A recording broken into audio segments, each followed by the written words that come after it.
वक्रतुण्डमहाकाय सूर्यकोटिसमप्रभ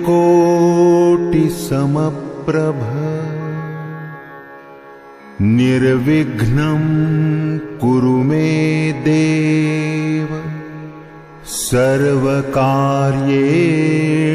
सर्वदा।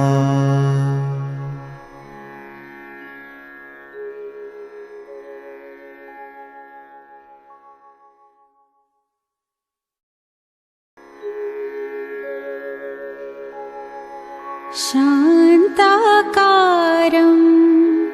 भुजगशयनं पद्मनाभं सुरेशं विश्वाधारं गगनसदृशं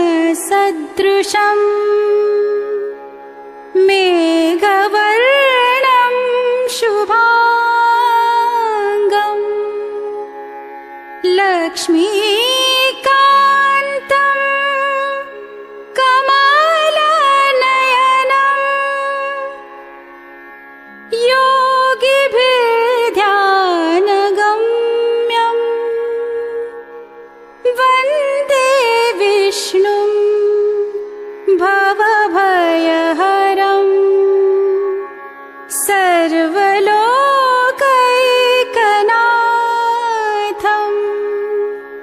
सर्वलोकैकनाथम्।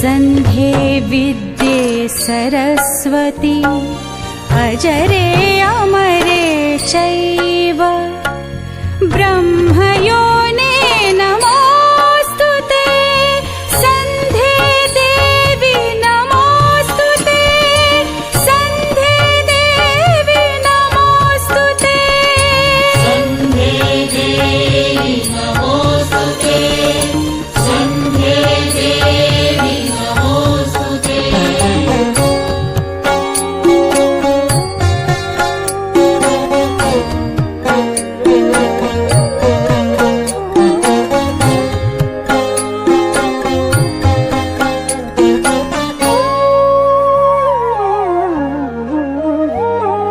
देवित्वं प्राकृतचित्तं पापाक्रान्तमभून्मम देवित्वं प्राकृतचित्तं पापाक्रान्तमभून्मम तन्निस्सारय चित्तान्मे पापं हुं फट् नमोऽस्तुते दीप्ता सूक्ष्मा जया भद्रा विभूतिर्विमला तथा अमोघा विद्युता चेति मध्ये श्रीः सर्वतोमुखी।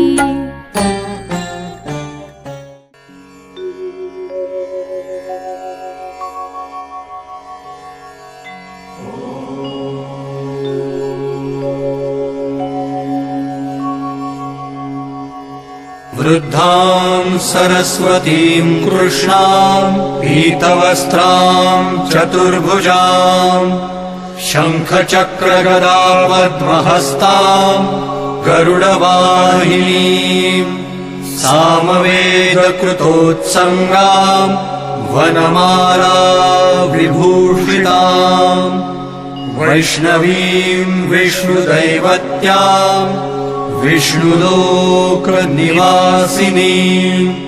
आवाहयाम्यहं देवीं मायान्तीं विष्णुमण्डलात् आगच्छ वरदे देवि त्र्यक्षरे विष्णुवादिनि भारति छन्दसां मातः विष्णुयोने नमोऽस्तु ते।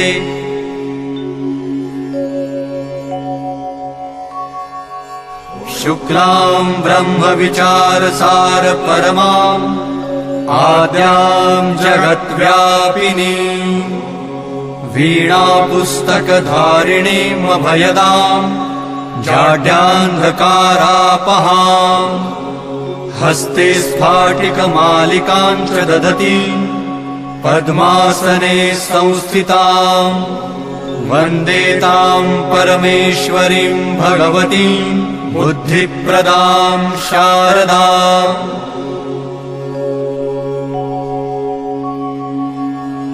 शारदा शारदाम्भोजवदना वदनाम्बुजे सर्वदा सर्वदास्माकं सन्निधिं क्रियात्।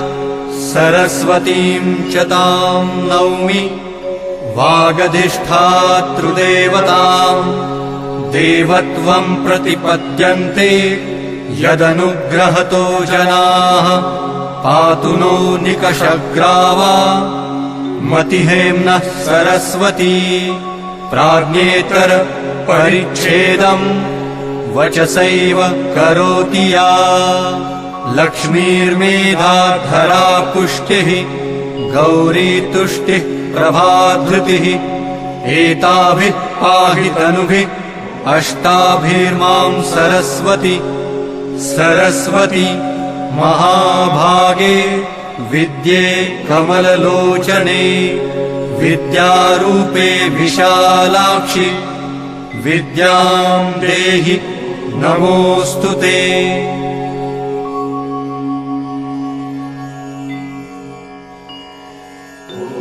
ॐ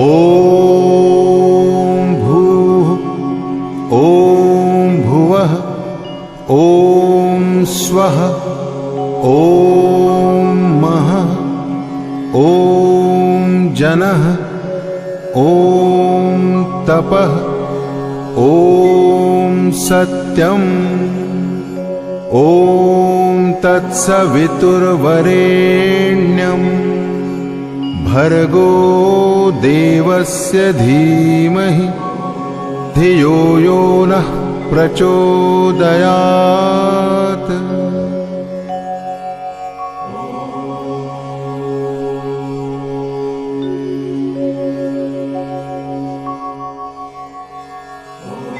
ॐ भूर्भुवः स्वः तत्सवितुर्वरेण्यम् भर्गो देवस्य धीमहि धियो यो नः प्रचोदयात्।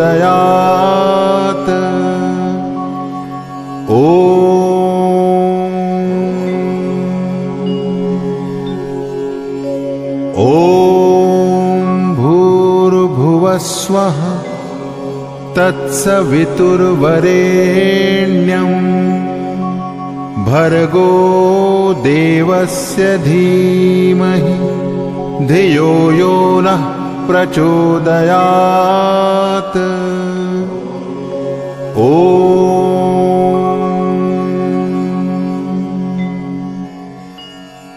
ॐ भूर्भुवः स्वः तत्सवितुर्वरेण्यम् भर्गो देवस्य धीमहि धियो यो नः प्रचोदयात्।